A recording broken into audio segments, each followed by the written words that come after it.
This is a recording of our notes. Make sure that you watch and fill in your notes with what we have here, and at any point in time, pause the video so that you can write, rewind as you need. So, first thing we're working with is using points to graph lines and find solutions. You need the AI worksheet completed, and that's part of these notes, and I'll be checking that off. We've got points and solutions. Ordered pairs that are on the line are points. Ordered pairs are always x, y. X value tells us left or right, and we find that motion first, and then y tells us up or down, and we find that second. Solutions are ordered pairs that make the equation true. Okay, so take a moment, get that written on yours. Okay, now we take a look at example 1. Which points are on the graph of this equation? 4y minus 6x equals 12. And so we start by plugging in -4 for x and -3 for y. So we write the left-hand side with just -3 for y and -4 for x. Excuse me. Let's write that down. And then we simplify. 4 times -3 is -12. 6 times -4 is -24. And then we change that subtraction to add the opposite, so we make that plus a positive 24. And so -12 plus 24, -12 plus 24 is 12. And so the left side equals the right, -4, -3 is a solution. This is a yes. Now we do the B, -1 goes in for x and 1.5 goes in for y. So 4 times 1.5 minus 6 times -1. 4 times 1.5, well, let's see, 4 times 1 is 4. 4 times 0.5 is 2. 4 plus 2 is 6. And 6 times -1 is -6. So we have 6 minus a -6. Again, add the opposite. So that's going to be 6 plus 6, which is 12. And so B is also a yes. If you need to, pause the video and make sure you've got that down. And plug in 0 for x on C and -2 for y. Gets us 4 times -2 minus 6 times 0. So that's -8 minus 0, which is -8. That's a no. So again, if you need to, pause the video, make sure you've got all that down for the first slide.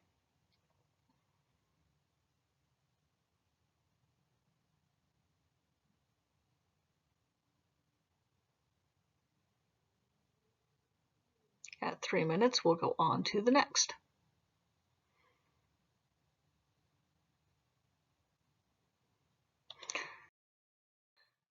Example 2, which coordinate pairs represent a solution to the equation? So we're looking at where these points will plot on this line. We're looking if they plot on this line, then they are a solution. So plug in 0, 2, that's going to be right there. So 0, 2 is a yes. 2, 6, and 3, 1. Well, we can kind of see 2, 6 is going to be all the way up here. That's going to be a no.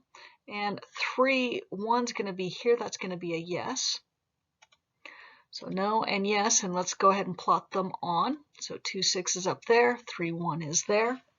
So make sure you've got all of your points plotted. We'll go on at 4 minutes.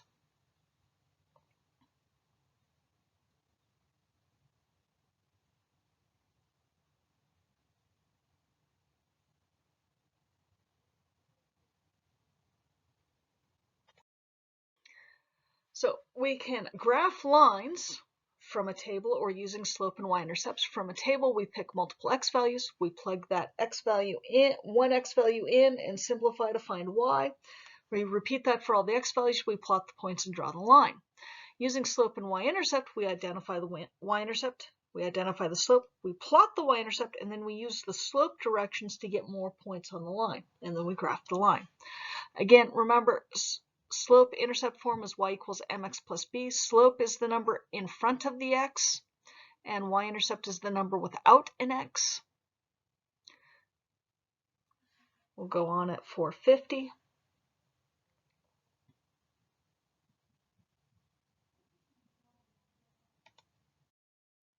So example 3, we want to graph two lines on the same coordinate plane. We want to use a table of values for the one on the left and a slope y-intercept for this one on the right. So y equals negative 2x plus 4. So I just grabbed a table of x and y, and I'm just going to pick 5 different x values. I'm going to do negatives and positives. So I just did negative 2 to 2. So negative 2, negative 1, 0, 1, and 2.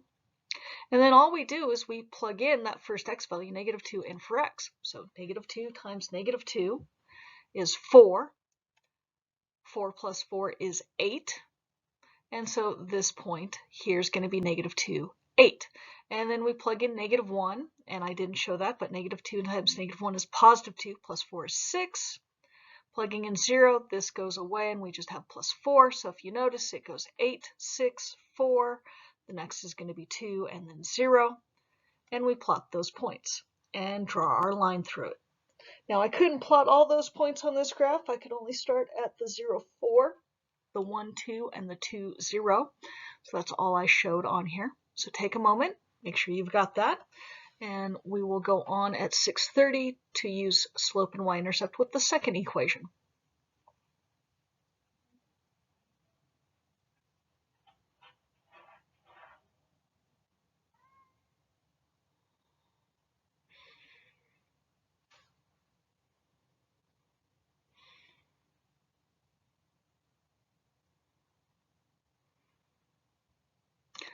So the y-intercept is negative 3. That is the value without an x.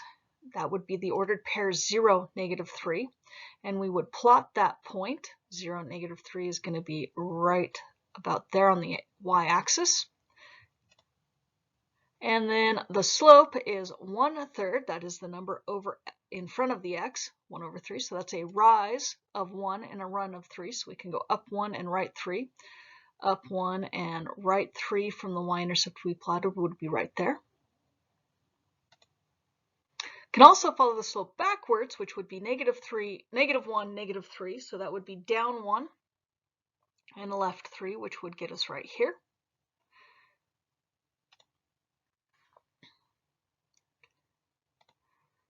And then we just draw our line through that. If you need to, take a moment. And we have one solution because they intersect at one point. The solution would be 3, negative 2 would be the ordered pair that we write. We will go on at 7:45.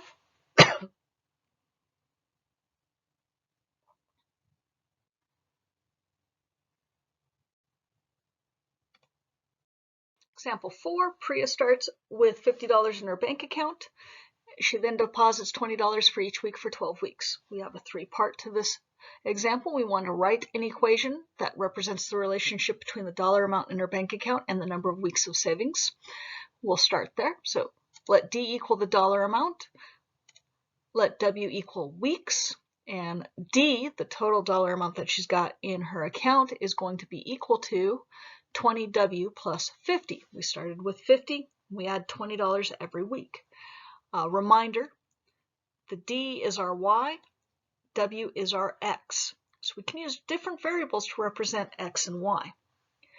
Now, part B, graph your equation using graphing technology. You would just type in D equals 20W plus 50 in Desmos. You can also write Y equals 20X plus 50 to graph it. We're just going to use slope-intercept here. So our y-intercept is 50, so we can plot that point. And our slope is 20 over 1. So we would plot it at 50. And if I go up 20 and over 1, up 20 would be 70, and over 1 would be at the point 170, which is right there. Now, might be a little easier to think in terms of 100. 20 times 5 is 100. So that would go up from 50 up 100 to 150.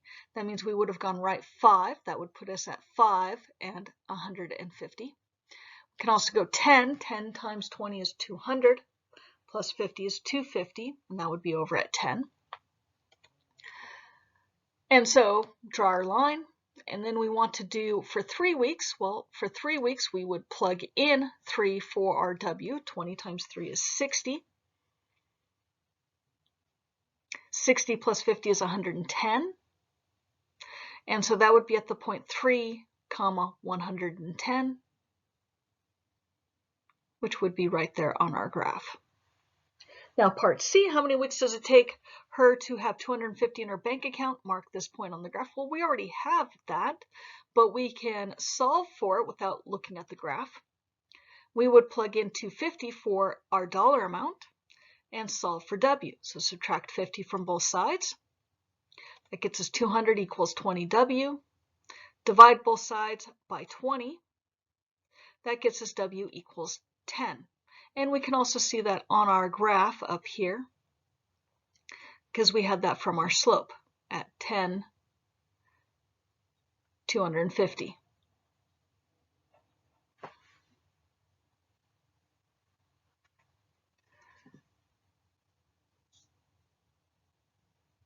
Okay, so take a moment. We'll go on in about 8 seconds.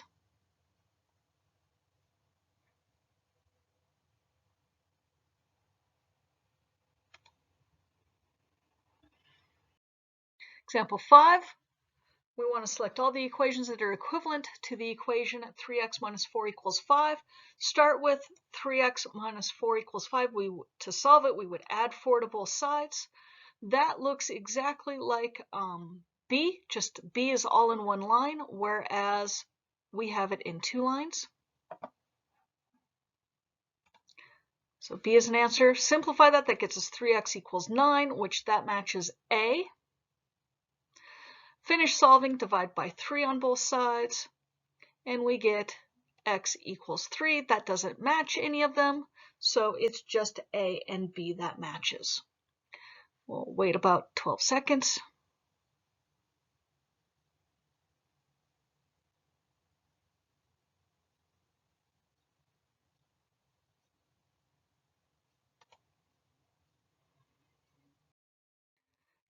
Example 6 versus example 5. I used example 5 twice. Han is solving an equation. He took steps that are acceptable, but ended up with equations that are clearly not true. We have the original equation, 5x plus 6 equals 7x plus 5 minus 2x. Apply the commutative property. He just rearranged the 7 and the minus 2x on the right-hand side. And then combine like terms, we get 7x minus 2x is 5x.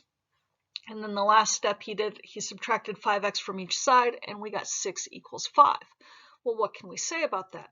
Well, first off, excuse me, 6 doesn't equal 5. That statement is never true.